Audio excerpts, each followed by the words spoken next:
أعوذ بالله من الشيطان اللعين الرجيم. بسم الله الرحمن الرحيم. الحمد لله رب العالمين خالق السماوات والأرضين. الصلاة والسلام على أشرف خلائق الأجمعين سيدنا وسيد الأنبياء والمرسلين حبيبنا وحبيب إله العالمين إمام المرسلين وخاتم النبيين أبي القاسم مصطفى محمد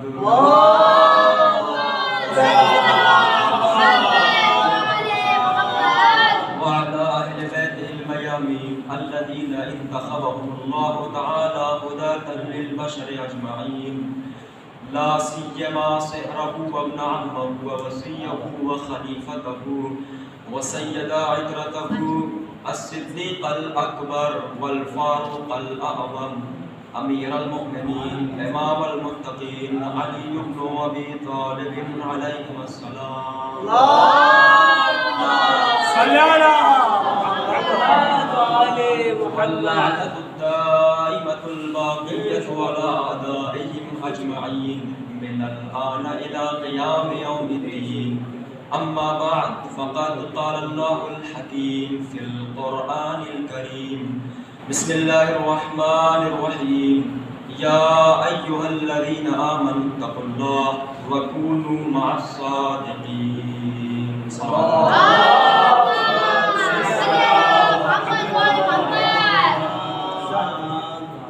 عزیزان گرامی، برادران عزیز، برادران انسانی و برادران اسلامی و برادران ایمانی و برادران حسینی، قبل از گفتگو ایک بات کو عرض کرنا ہے، وہ یہ کہ آج کی جو مجلس ہوگی وہ سوالات و جوابات پر مبنی ہے، لہٰذا اپنے آپ کو آمادہ و تیار کر لیجیے گا.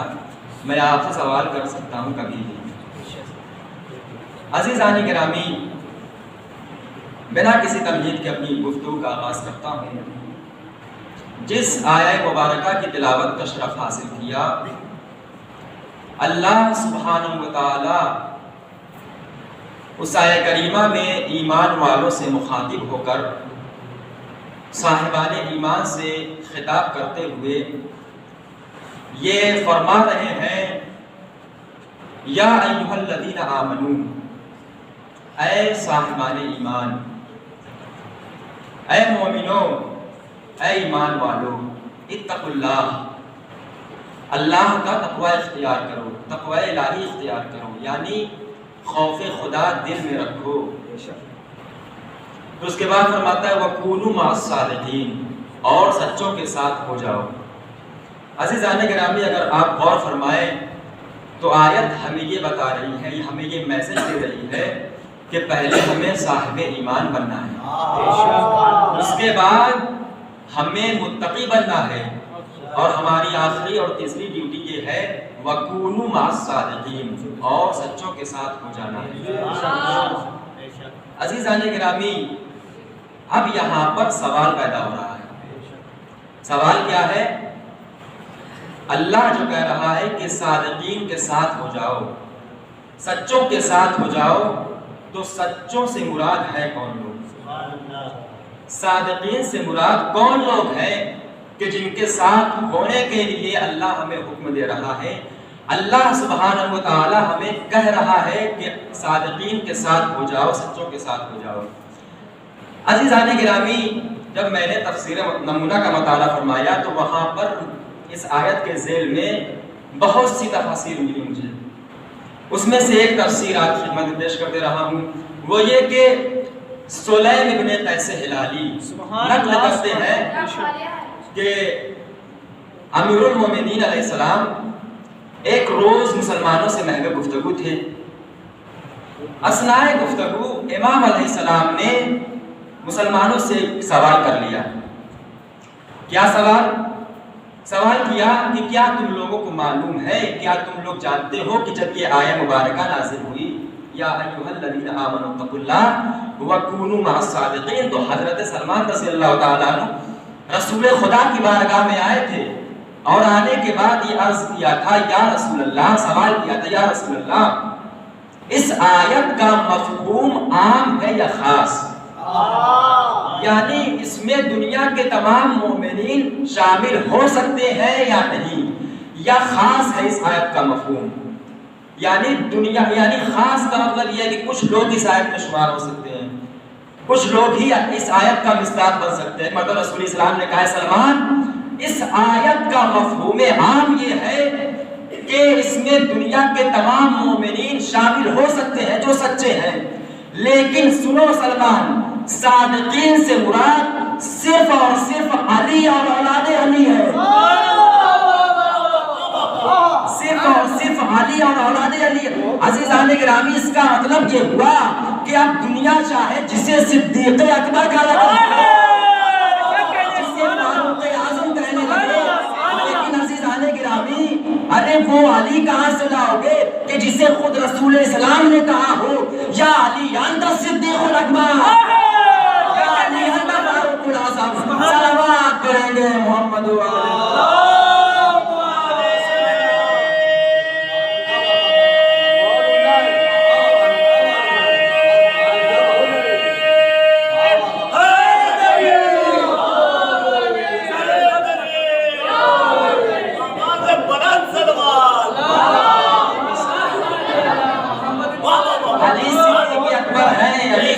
اعظم ہے، علی غنی ہے.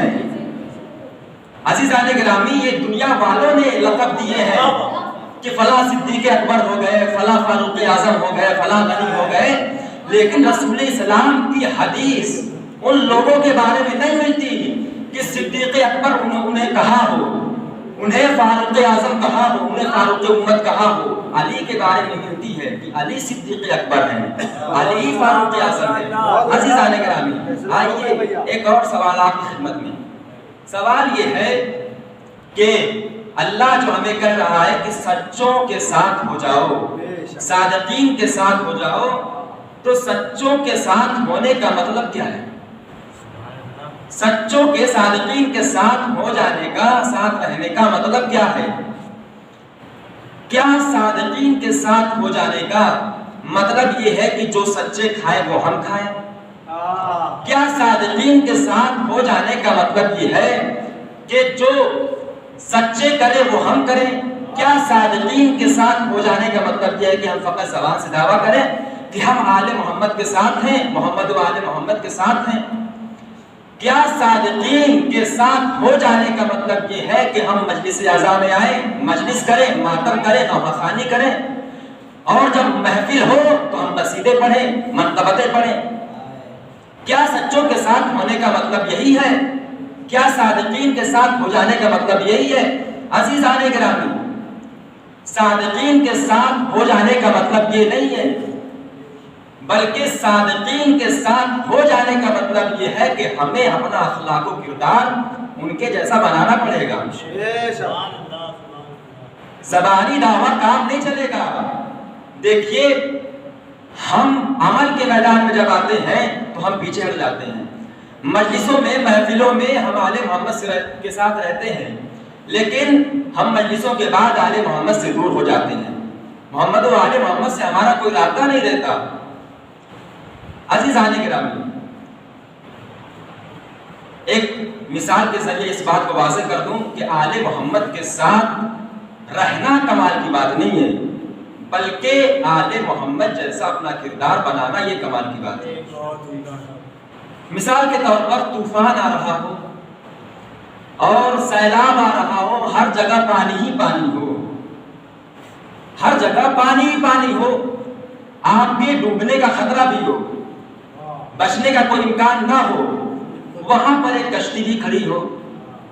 آپ اس کشتی کی تعریف تو بہت کریں کہ بڑی بہترین کشتی ہے، بڑی عمدہ کشتی ہے، اس سے اچھی کوئی کشتی نہیں ہے، اس میں جو لکڑی استعمال ہوئی ہے دنیا میں کہیں اس جیسی کشتی نہیں ملے گی. آپ صرف تعریف کریں. آپ اس کشتی میں سوار نہ ہو تو آپ انصاف سے بتائیے کیا آپ طوفان میں، سیلاب میں ڈوبنے سے بچیں گے؟ کیا آپ طوفان میں سیلاب میں ڈوبنے سے بچیں گے؟ کہا نہیں، ہم اسی وقت طوفان میں ڈوبنے سے بچیں گے، سیلاب میں ڈوبنے سے بچیں گے جب ہم کشتی میں سوار ہو جائیں۔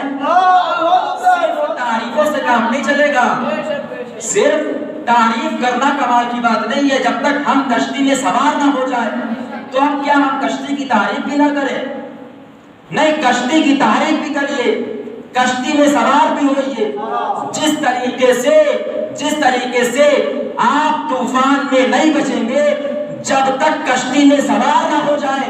تعریفوں سے فقط کام چلنے والا نہیں ہے، اسی طریقے سے آل محمد ہے کشتی نجات۔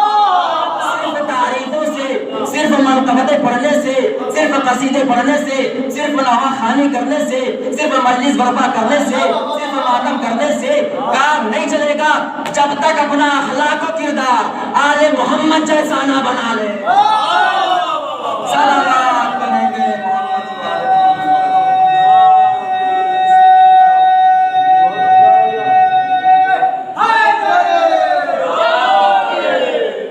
تو ہمیں نجات اسی وقت ملے گی جب ہم کشتی میں سوار ہوں، اور اہل بیت ہے کشتی نجات۔ خود رسول اسلام نے فرمایا مثل اہل بیتی کمثل سفینۃ نوح من رکبھا نجا ومن تخلف عنھا فغرق وہوا۔ رسول اسلام فرماتے ہیں میرے اہل بیت کی مثال کشتی نوح کے جیسی ہے، جو اس میں سوار ہو گیا وہ نجات پا گیا، جو اس سے روگردانی کرے گا وہ ہلاک ہو گیا، وہ غرق ہو گیا۔ غرق وہوا، غرق بھی ہوا، ہلاک بھی ہوا۔ اور فرمانے تو صرف اور صرف ہمیں تعریفیں نہیں کرنی ہے، ہمیں نجات اسی وقت ملے گی جب ہم کشتی میں سوار ہو جائیں، جب ہم اہل بیت کی کشتی میں بیٹھ جائیں اسی وقت ہمیں نجات ملے گی۔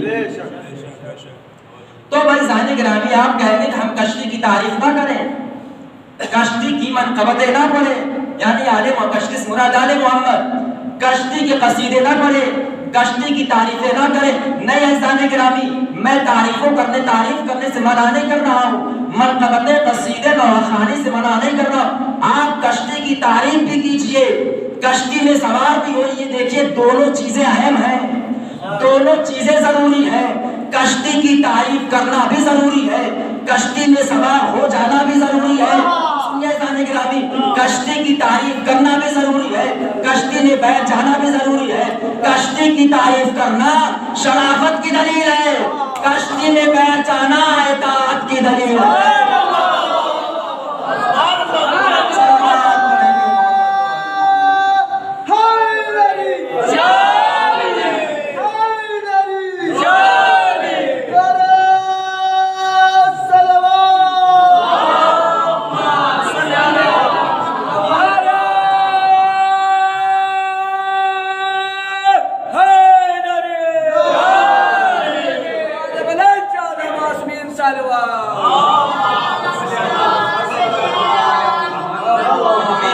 اسی وقت ملے گی جب ہم کشتی میں سوار ہوں۔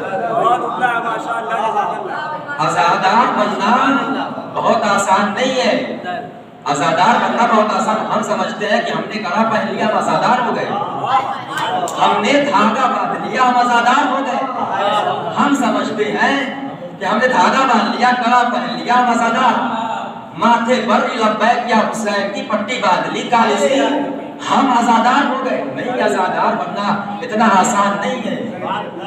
دیکھیے منبر سے ایسی باتیں ہونی چاہیے نا، ہمیں آزادار بننا ہے۔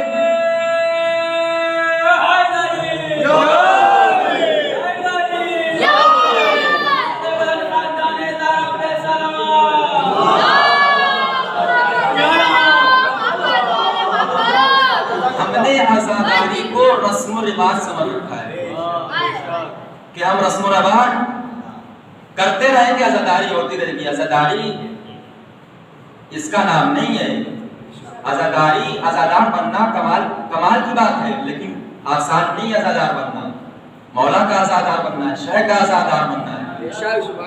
تو ہمیں نجات کب ملے گی؟ جب ہم کشتی آل محمد میں سوار ہو جائیں۔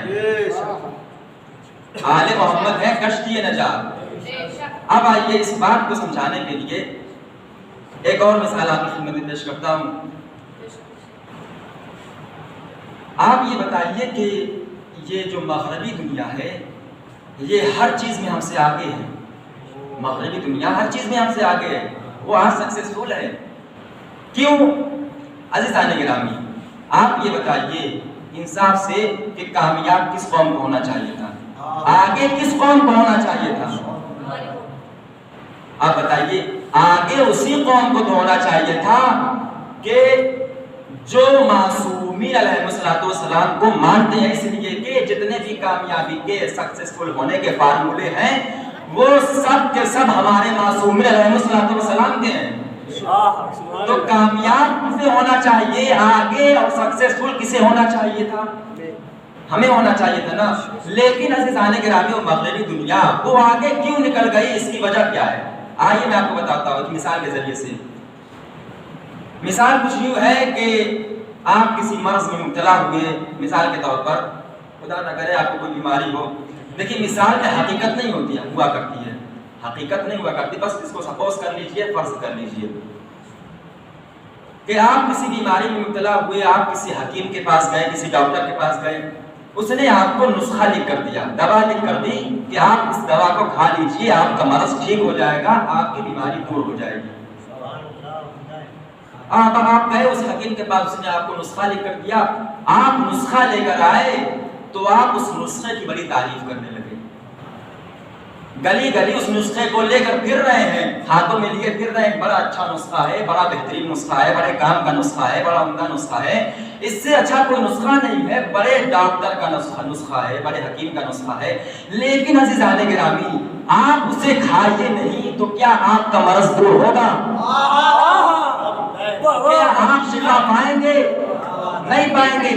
ایک شخص اور ہے, حکیم کے پاس آیا, ڈاکٹر کے پاس, نہ حکیم کو مانتا ہے, نہ حکیم سے محبت کرتا ہے, نہ حکیم کا رشتہ دار ہے, نہ حکیم کو اچھے طریقے سے جانتا ہے. وہ آیا, اس نے نسخہ لکھوایا, فوراً اس کو استعمال کر لیا, وہ ٹھیک ہو گیا, وہ شفایاب ہو گیا, آپ ٹھیک نہیں ہوئے. اب سمجھے آپ دنیا کو ترقی کی حکم ہوئی, ارے اس لیے کہ جنہوں نے محمد و آل محمد کے نسخے پر عمل کر لیا وہ ترقی پہ کر گئے.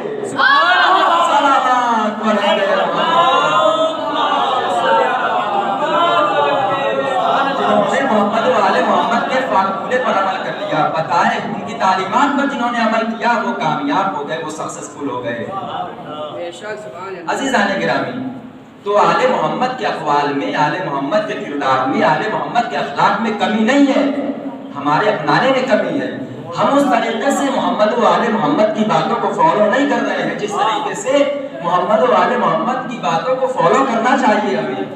ورنہ عزیزان گرامی یہ فرش اعلیٰ جو بچھا ہوا ہے انسان کو سدھارنے کے لیے اس سے بڑی جگہ نہیں ہے کہ جہاں پر انسان کو سدھارا جا سکے, جہاں پر انسان کو انسان بنایا جا سکے, اس سے بڑی جگہ نہیں ہے جہاں آپ بیٹھے ہیں اس وقت. یہ فرش اعلیٰ ہے, اس سے بڑی کوئی جگہ نہیں ہے. پوری دنیا میں, پوری کائنات میں, پورے ورلڈ میں ایسا فرش کسی کے پاس نہیں ہے. اور فرما رہے ایسا فرش کسی کے پاس ہے ہی نہیں, پوری دنیا میں, پوری کائنات میں, پورے ورلڈ میں ایسا فرش کسی کے پاس نہیں ہے. اسی لیے تو دنیا کی تمام حکومتیں نہ حکومتوں سے ڈرتی ہے, نہ احتجاج سے ڈرتی ہے, نہ جلسوں سے ڈرتی ہے, نہ افتتاحوں سے ڈرتی ہے, نہ جلوسوں سے ڈرتی ہے, نہ اجتماع سے ڈرتی ہے. ڈرتی ہے تو فرش اعلیٰ سے. آپ سوچا کریے جانے کے نام, ڈرتی ہے تو فرش اعلیٰ سے. دیکھیے 4 آدمی مجلس اعلیٰ کرنے لگے, ادھر سے بم کے دھماکے آئے, ادھر سے بدعت کے فتوے آئے. کیا کسی قوم نے آج تک جلسہ نہیں کیا تھا؟ کیا کوئی قوم آج تک اکٹھا نہیں بیٹھی؟ کیا کسی قوم نے آج تک جلوس برآمد نہیں کیے؟ سب کچھ ہوا تھا, نہ وہاں بدعت کے فتوے آئے, نہ بم کے دھماکے ہوئے. اس لیے کہ دنیا کو معلوم ہے کہ کس تحریک کو, کس مشن کو کس نے شروع کیا. دنیا جانتی ہے, دنیا کو پتا ہے, دنیا کو معلوم ہے کہ کس تحریک کو, کس مشن کا آغاز کس نے کیا ہے. ارے جلسوں کا بانی کوئی اور ہے, افتتاحوں کا بانی کوئی اور ہے, مشاعروں کا بانی کوئی اور ہے, مقاصدوں کا بانی بانی کوئی اور ہے، اجتماعوں کا بانی کوئی اور ہے، لیکن عزیزان گرامی فرش عزا کی بنیاد رکھنے والی ایک خاتون ہے، ایک خاتون ہے جو اس یزید سے ٹکرا گئی تھی، جو اس ظالم سے ٹکرا گئی تھی کہ جس کی حکومت پوری کائنات پر تھی۔ اس لیے آج دنیا کو خوف آ رہا ہے کہ کہیں اس بی بی کی قائم کی ہوئی مجلس سے کوئی حبیب نہ پیدا ہو جائے، نور نہ پیدا ہو جائے۔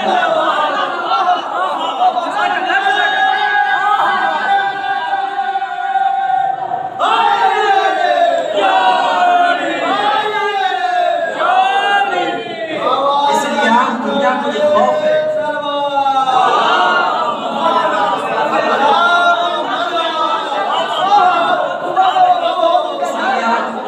خوف آ رہا ہے کہ اس بیوی کی قائم کی ہوئی مجلس سے عظمت زہرا پر بآواز بلند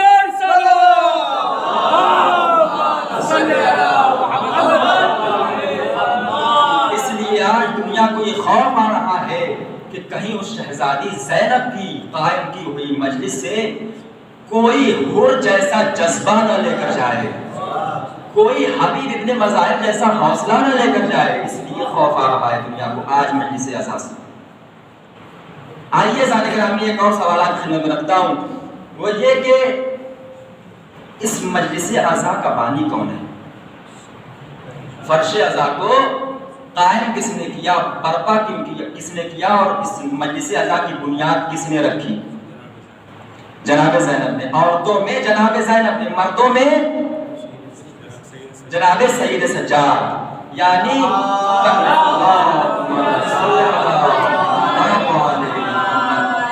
پہلا عزادار کون؟ جناب سید سجاد۔ عورتوں میں جناب زینب کبریٰ، یا جملے کو بدل کر کہہ دوں اسلام کی پہلے عزادار کا نام سید سجاد، اسلام کی پہلی عزادار کا نام زینب اولیاء مقام سیدہ زینب۔ عزیزان گرامی، اب آپ کو اگر یہ دیکھنا ہے کہ ہمیں مجلس عزا کیسے قائم کرنی ہے، ہمیں مجلس کیسے کرنی ہے، ہمیں عزاداری کیسے کرنی ہے، تو آپ یہ بتائیے، آپ ذاتیوں سے پوچھیں گے یا مولویوں سے پوچھیں گے یا ان دونوں بانیان سے پوچھیں گے؟ کس سے پوچھیں گے آپ؟ دونوں بانیان سے پوچھیں گے نا۔ آج عزیزان گرامی منبروں سے یہ بحثیں ہو رہی ہیں کہ حسین افضل یا نماز، نماز بہتر یا حسین۔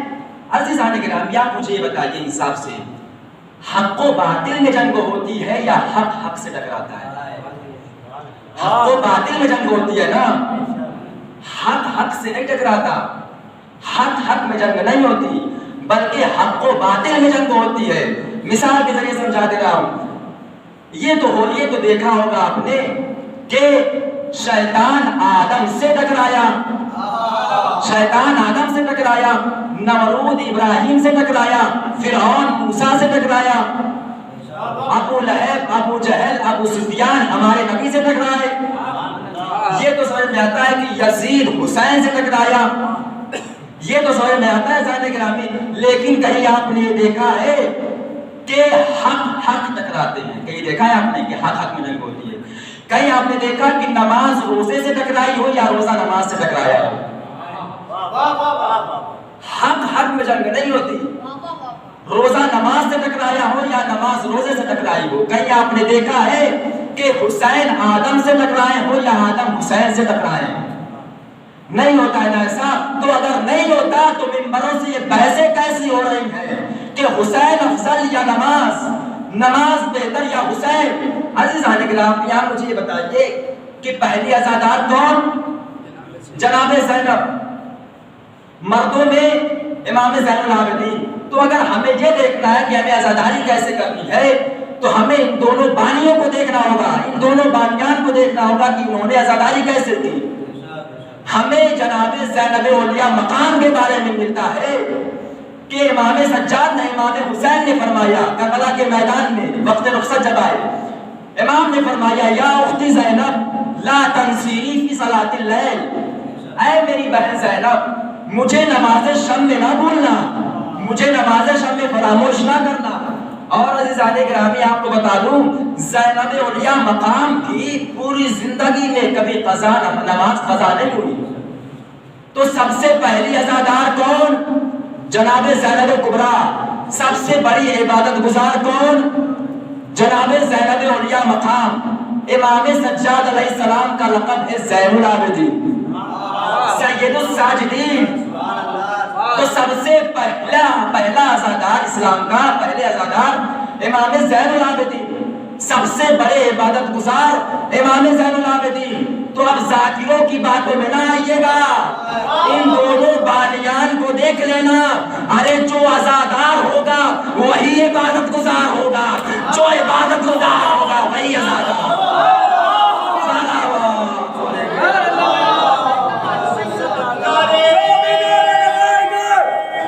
دلی مراد پائے گا، باب الحوائج سے دلی مراد پائے گا. میرے ساتھ دونوں ہاتھ بلند کر کے نعرہ نعرہ نعرہ حیدری حیدری. جو عزادار وہی عبادت گزار، جو عبادت گزار وہی عزادار. عزیزان گرامی،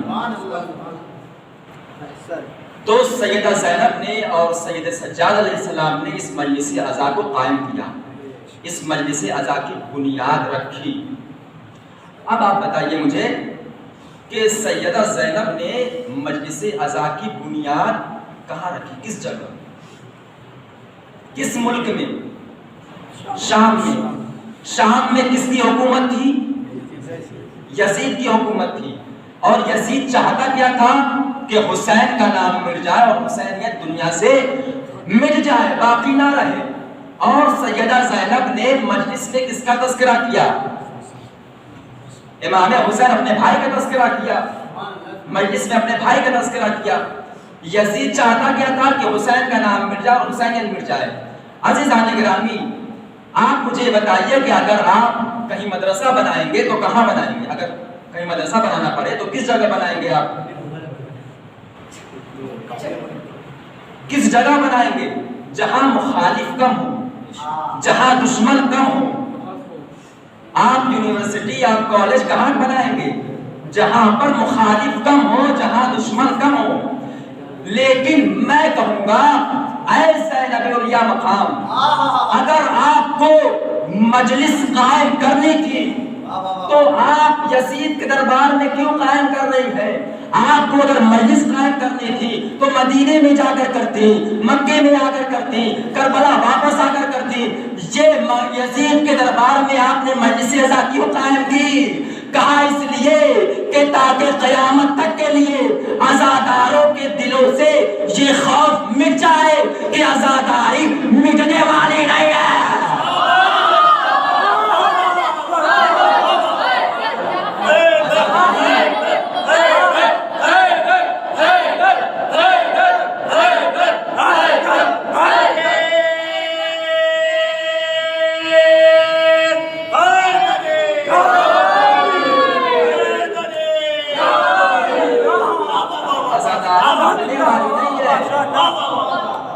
سیدہ زینب کا یہ فیصلہ ہے کہ عزاداری تا قیامت باقی رہے گی، کبھی مٹے گی نہیں، کبھی ختم نہیں ہوگی. چاہے ماحول جیسا بھی ہو عزاداری ہوگی، عزاداری برپا ہوگی. چاہے وہ کورونا وائرس ہو، لاک ڈاؤن ہو، لیکن عزاداری ہوگی. زینب کا فیصلہ ہے، یہ کسی حکومت کا فیصلہ نہیں ہے. اور فرما رہے ہیں تو آپ نے کربلا سے کیوں نہیں شروع کی؟ مدینے آ کر آپ نے مجلس کیوں نہیں شروع کی؟ کہا یہ بتاؤ مٹانا کون چاہتا تھا عزاداری کو؟ میں نے کہا یزید. کہا اس حکومت اس کی، یزید کی، اقتدار اس کا، سلطنت اس کی، فوج اس کی، سپاہی اس کے، لشکر اس کے، آدمی اس کے، تخت اس کا، تاج اس کا. لیکن سنو، عزاداری اس طاقت کا نام ہے کہ اس پر عروج وہی آتا ہے جہاں مخالف ہو.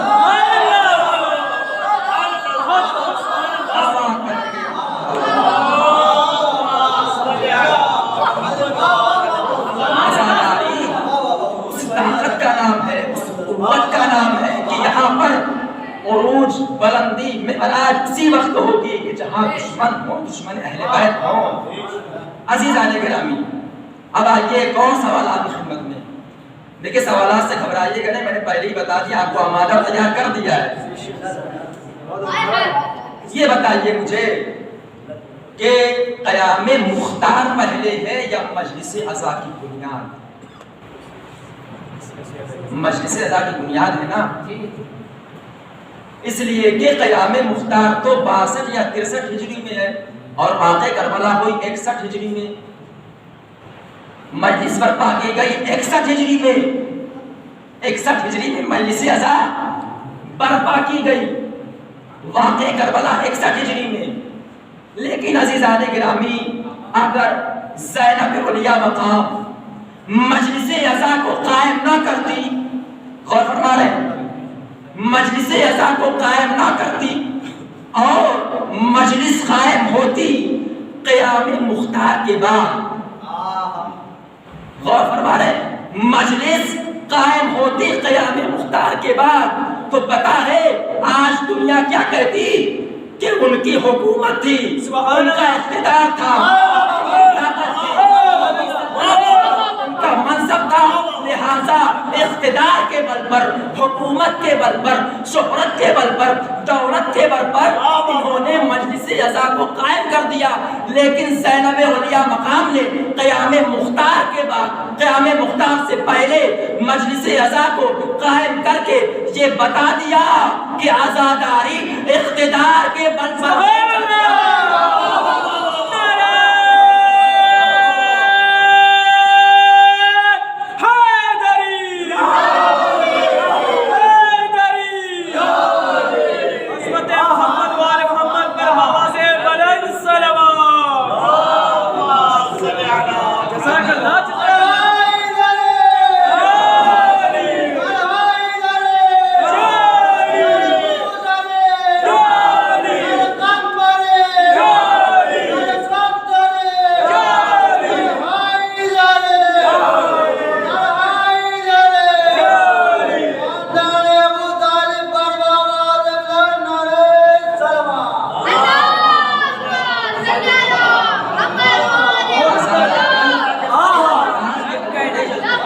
حکومت کے بل پر نہیں چلتی. آپ مجھے بتائیے کہ سیدہ زینب نے جو مجلس عزا کی بنیاد رکھی تھی اس کا طریقہ کیا تھا، اس کا انداز کیا تھا، مجلس کو قائم کرنے کا طریقہ کیا تھا؟ دیکھیے، کنیزوں کو بٹھایا فرش عزا پر، امیروں کو بٹھایا، غریبوں کو بٹھایا، یہاں تک کہ یزید کی زوجہ کو بھی فرش عزا پر بٹھایا. اور فرما رہے ہیں یزید کی زوجہ کو بھی فرش عزا پر بٹھایا. زینب کبریٰ نے، سیدہ زینب نے فرش عزا پر یزید کی زوجہ کو بھی بٹھایا.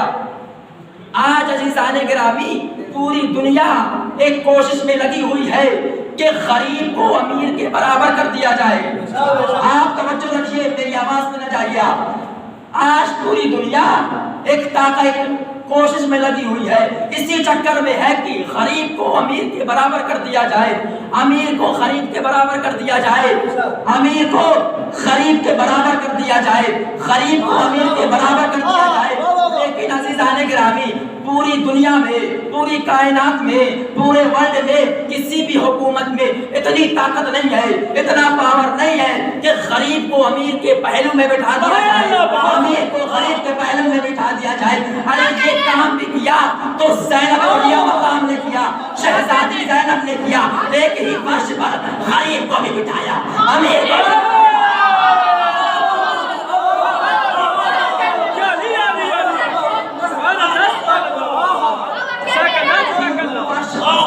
غریب کو بھی بٹھا دیا، امیر کو بھی بٹھا دیا. دیکھیں طریقہ کیا ہے زینب علیہ مقام کا. تو فرش عزا کی اہمیت بہت زیادہ ہے، فرش عزا کی منزلت بہت زیادہ ہے اس فرش عزا کی، اس لیے کہ زینب علیہ مقام نے قائم کیا اس مجلس کو، اس فرش عزا کو برپا کیا ہے سید سجاد نے، زینب علیہ مقام نے. عزیزان گرامی اس فرش عزا میں اور دین اسلام کو پھیلانے میں دو نسلوں کا بڑا کردار ہے، دو نسلوں نے اہم رول ادا کیا. ایک نسل حیدر کرار اور ایک نسل جعفر طیار. اچھا یہ جعفر طیار کون ہے؟ ذرا تاریخ پڑھ دوں آپ کی. جعفر طیار ہے کون؟ جعفر طیار مولا علی کے بڑے بھائی ہیں. حضرت عمران کے 4 بیٹے تھے. پہلے بیٹے کا نام طالب تھا، لہذا کنیت آپ کی ہو گئی ابو طالب. دوسرے بیٹے کا نام عقیل تھا، جن کے بیٹے جناب مسلم. اور تیسرے بیٹے کا نام جعفر تھا کہ جن کے بیٹے جناب عبداللہ اور جن کی شادی شہزادی زینب سے ہوئی. اب جعفر اور مولا علی تو آپ جانتے ہی ہیں کہ مولا علی بھی آپ کے بیٹے ہیں. تو اب عزیزان گرامی، اگر آپ کو یہ دیکھنا ہے کہ حضرت ابو طالب کا ایمان کیا تھا، حضرت ابو طالب کا ایمان کیا تھا، تو آپ ابو طالب کے بیٹوں کے نام دیکھ لیجئے، خود بخود پتہ چل جائے گا. طالب کافر کا نام نہیں ہوتا، عقیل کافر کا نام نہیں ہوتا. جعفر کے معنی خود جنت کی نہر کے ہے. اس کا مطلب یہ ہے کہ جنت کو مانتا ہے. اب جعفر ان کو طیار کیوں کہا جاتا ہے؟ طیار کے معنی ہے بہت زیادہ اڑنے والا. عربی زبان میں طیارہ کہتے ہیں ایروپلین کو، جہاز کو، اور طیر کہتے ہیں پرندے کو. طیار کیوں کہا گیا؟ جنگ موتا میں دیکھیں، ہسٹری پڑھ رہا ہوں آپ کے سامنے. جنگ موتا میں جب رسول اسلام نے جناب جعفر طیار کو میدان جنگ میں بھیجا ہے تو وہاں پر جعفر طیار کے بازو قلم ہو گئے تھے، دونوں شانے قلم ہو گئے تھے. تو اللہ نے انہیں ان دونوں بازوؤں کے بدلے میں 2 پر عنایت کیے کہ تم جتنا جی چاہے جنت میں پرواز کرتے رہو. عزیزان گرامی، آپ یہ بتائیے کہ خیبر کس سن میں فتح ہوا؟ خیبر کس سن ہجری میں فتح ہوا؟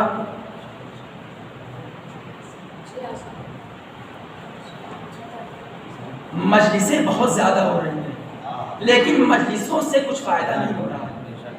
مجلسوں سے یہی نہیں معلوم کہ خیبر کس سن میں فتح ہوا؟ سن 7 ہجری. خیبر سن 7 ہجری میں فتح ہوا. جب خیبر فتح ہوا، دیکھیے جعفر طیار کا تذکرہ کرنا ہے مجھے. جب خیبر فتح ہوا تو رسول اسلام کو خبر دی گئی، کہ جناب جعفر آ رہے ہیں. اب رسول اسلام نے کہا کہ آج مجھے یہ نہیں معلوم کہ میں کس بات کی زیادہ خوشی مناؤں، کس چیز کی زیادہ خوشی مناؤں، جعفر کے آنے کی زیادہ خوشی مناؤں یا جنگ فتح خیبر کی خوشی مناؤں. یہ رسول اسلام نے کہا. اور فتح خیبر کے بعد مسلمانوں کے پاس بہت زیادہ سونا تھا، بہت زیادہ چاندی تھی. ہر مسلمان کے ہاتھ میں سونا تھا، ہر مسلمان کے ہاتھ میں چاندی تھا.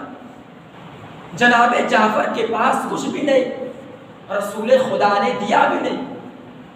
رسول خدا نے جناب جعفر کو دیا بھی نہیں، اس لیے کہ جو جنگ میں شریک نہیں اس کا حصہ نہیں. اور فرمانا جس کا جو جنگ میں شریک نہیں اس کا کوئی حصہ نہیں.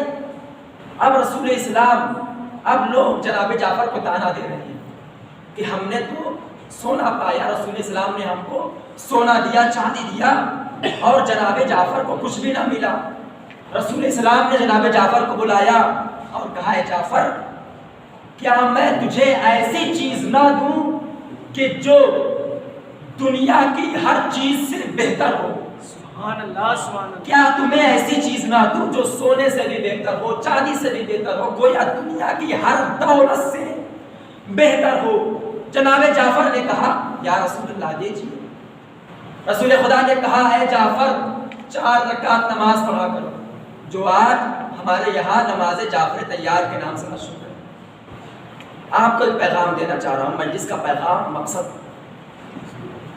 جناب جعفر طیار کے نام سے ایک نماز مشہور ہوئی، نماز جعفر طیار. روایت کہتی ہے کہ اگر کسی کے گناہ ریت کے برابر بھی ہوں تو آپ اگر ایک مرتبہ بھی نماز جعفر طیار پڑھیں تو سارے گناہ بخش دیے جائیں گے، سارے گناہ معاف ہو جائیں گے۔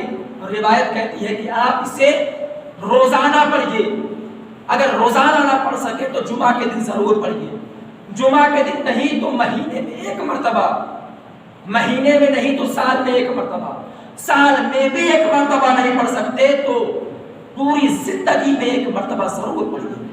اہمیت نماز جعفر طیار کی بہت ہے، یہ رسول اسلام کی تعلیم کردہ نماز ہے، یہ اپنی طرف سے میں فضیلت نہیں بیان کر رہا ہوں، اس کی اہمیت نہیں بیان کر رہا ہوں، خود رسول اسلام نے اہمیت بیان کی، فضیلت بیان کی۔ یہ نماز جعفر طیار ہے، اس کا طریقہ سن لیجئے۔ اس کا طریقہ یہ ہے کہ 2 رکعت نماز پڑھتا ہوں یا پڑھتی ہوں قربتاً الی اللہ۔ اب آپ 2 رکعت کر کے فجر کی طریقے سے آپ پڑھ لیجئے۔ جب 4 رکعت مکمل ہو جائے 2 رکعت کر کے تو آپ 3 تسبیحات اربع پڑھیے، 300 مرتبہ سبحان اللہ والحمدللہ ولا الہ الا اللہ واللہ اکبر، نماز مکمل ہو گئی۔ کتنا آسان طریقہ ہے، آپ بتائیے مجھے کتنا۔ اس کا ایک طریقہ اور ہے جو مشکل تھا، اس کو میں نے آپ کے سامنے نہیں پیش کیا۔ یہ آسان والا طریقہ جو ہے، اس کو نماز جعفر طیار کو آپ پڑھیے، فراموش نہ کریے، اس لیے کہ یہ رسول خدا کی تعلیم کردہ نماز ہے۔ جناب جعفر طیار کا دین اسلام میں بڑا حصہ ہے، بڑا اہم کردار ادا کیا ہے۔ عزادارو، آج کسی جعفر طیار کے پودوں کا پرسہ دینا ہے کہ جن کا تذکرہ ذاکرین حضرات بہت کم کرتے ہیں۔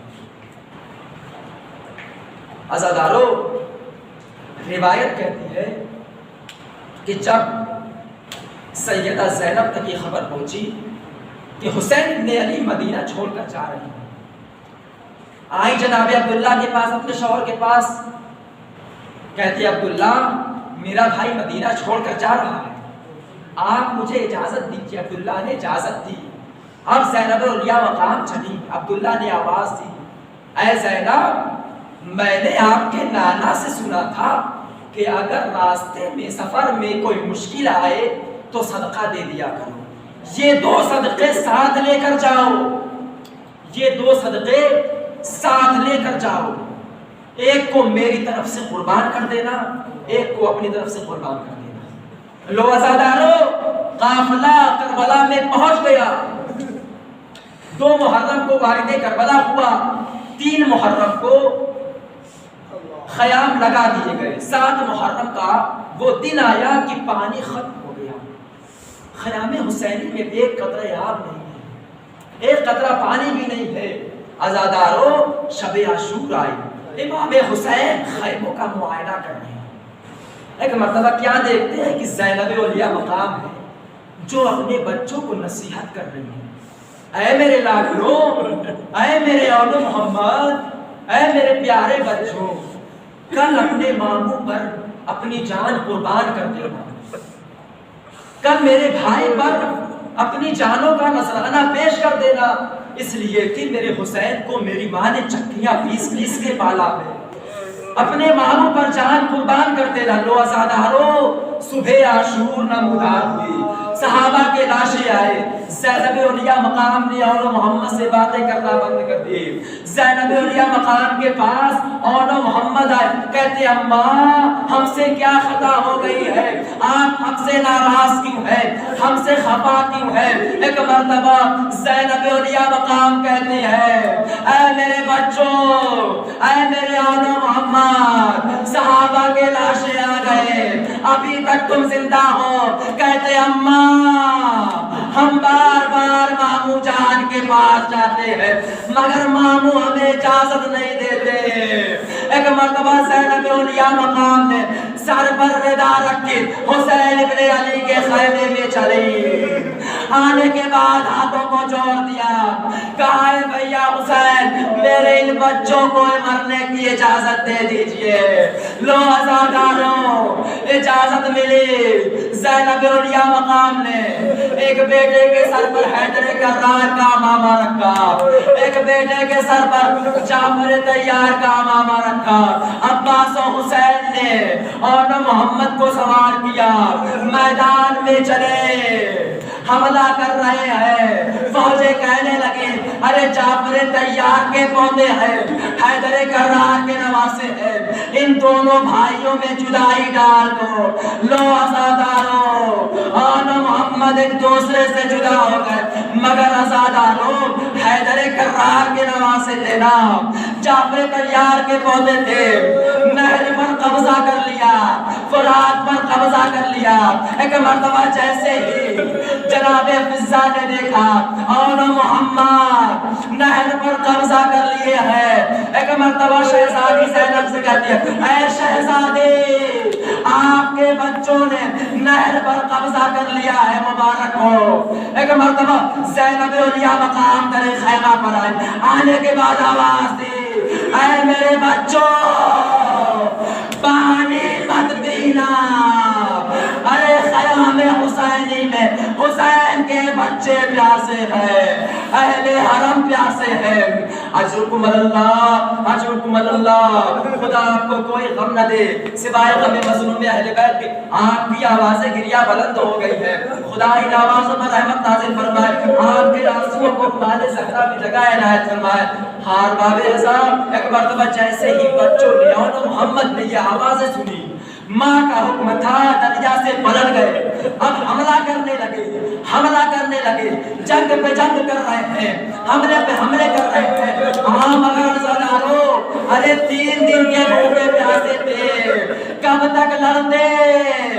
ایک ظالم نے ایک ایسا وار کیا کہ محمد زمین پر آئے، کسی ظالم نے ایسا وار کیا اور زمین پر آئے، آواز دی اے مامو جان ہماری مدد کو آئیے، مامو جان ہماری مدد کو آئیے۔ ہاں باب رضا امام حسین نے عباس کو ساتھ لیا، بچوں کے لاشیں پر آئے، آنے کے بعد ذرا تصور کرنا ہے، جملے پر تصور کرنا آپ کے لیے ادا ہوگا، آنکھوں سے آنسو بہائیں گے، ذرا تصور کرنا۔ ایک مرتبہ اور محمد نے کہا مامو جان ارے اماں سے کہہ دیجئے گا ہم نے فرات پر قبضہ تو کیا تھا، مگر آپ کا حکم تھا ہم نے قطرہ پانی ہم نے قطرہ پانی نہیں پیا، اماں سے کہہ دیجئے گا۔ لو عزادارو آن محمد نے دم توڑ دیا، عباس نے اور حسین نے اور محمد کے لاشوں کو اٹھایا، خیمے میں لے جا کر رکھا، ساری بیویوں نے اور محمد کا ماتم کیا۔ عزادارو تصور کرنا، ساری بیویوں نے اور محمد پہ ماتم کیا اور محمد کا گریہ کیا، لیکن زینب نہیں روئی، زینب نے اور محمد کے لاشے پر ماتم نہیں کیا۔ عزادارو لاشیں خیمے میں آئے، زینب علیہ مقام نہیں روئی اپنے بچوں پر، زینب علیہ مقام 11 محرم کو چلی، نہیں روئی، شام میں پہنچی، اپنے بچوں پر نہیں روئی۔ لو عزادارو رہائی ملی، اپنے بچوں پر نہیں روئی اور محمد پر گریہ نہیں کیا۔ حسین کا سر آیا، زینب نے بڑھ کر لے لیا، ام کلثوم نے عباس کا سر لے لیا، اکبر کا سر آیا، ام لیلا نے بڑھ کر لے لیا، قاسم کا سر آیا، ام فروا نے بڑھ کر لے لیا۔ ارے 2 ننھے ننھے سر آئے، کوئی لینے والا نہیں۔ شام کی خاتون نے کہا ارے کیا اس ماں اس بچوں کی ماں مر گئی ہے؟ ایک مرتبہ زینب کہتی ہے اے بی بی ان بچوں کی ماں تو زندہ ہے، مگر اتنا بتا دے اے بی بی کہ یہ ماں اپنے بھائی پر روئے یا بچوں پر گریہ کرے۔ ہاں باب رضا، ہاں باب رضا زادارو زینب علیہ مقام دوبارہ کربلا ہے، اپنے بچوں پر ماتم نہیں کیا، اپنے بچوں پر گریہ نہیں کیا، مدینے پہنچی، اپنے بچوں پر گریہ نہیں کیا، اپنے شوہر کے گھر پہنچی، عبداللہ گھر پر موجود نہ تھے، عبداللہ آئے آنے کے بعد کیا دیکھتے ہیں کہ صحن خانہ میں ایک ضعیفہ بیٹھی ہے، ایک خاتون بیٹھی ہے۔ ایک مرتبہ کہتے ہیں اے بی بی، اے ضعیفہ، ارے میرے گھر سے چلی جا، آج زینب آنے والی ہے، آج زینب کبریٰ آنے والی ہے۔ ایک مرتبہ زینب اولیاء مقام کری ہوئی، اے عبداللہ، کیا تم نے بھی نہیں پہچانا؟ ارے میں زینب ہوں۔ عبداللہ نے کہا شہزادی اتنا تو بتائیے کربلا میں ہمارے بچوں نے کیسے جنگ کی؟ بس تصور کرنا سرکار، بس مجلس تو تمام کر رہا ہوں، ختم ہوا۔ عبداللہ کہتے شہزادی اتنا تو بتائیے ہمارے لاڈلوں نے، اولو محمد نے کربلا میں کیسے جنگ کی ہے، کربلا میں جنگ کے جوہر کیسے دکھائے ہیں؟ شہزادی کہتی ہے عبداللہ مت پوچھو، ہمارے بچوں نے ارے دشمنوں سے یہ کہلوا دیا کہ جعفر طیار کے پوتے ہیں، حیدر کرار کے نواسے ہیں، میمنہ کو میسرہ کیا، میسرے کو میمنہ کیا، یہاں تک کہ فرات پر بھی قبضہ کر لیا، آزادارو۔ بس تصور کرنا ہے جملے پر۔ ایک مرتبہ زینب بیان کرتی جا رہی تھی، بیان کرتے کرتے ارے ایک مرتبہ زینب کے بازوؤں سے ردا سرک گئی، زینب کے بازوؤں سے ردا سرک گئی۔ عبداللہ کی نظر پڑی، نیلے نیلے نشان۔ ایک مرتبہ عبداللہ نے تلوار نکالے، ارے کس کی مجال جو میرے ہوتے ہوئے اجرکم اللہ۔ ایک مرتبہ سید سجاد کہتے ہیں اے عبداللہ آپ نے تو بس رسیوں کے نشان دیکھے ہیں، آپ اتنے تیور میں آ گئے۔ اے عبداللہ ارے سید سجاد سے پوچھو، سید سجاد نے بے ردا سر بھی دیکھے ہیں۔ اجرکم اللہ، اجرکم اللہ۔ بس آخر روایت اور ختم دعا آزادارو، مجلس کو تمام کر رہا ہوں۔ روایت کہتی ہے کہ ایک مرتبہ زینب اولیاء مقام نے کہا اے عبداللہ ذرا حجرے کا پردہ تو ہٹاؤ۔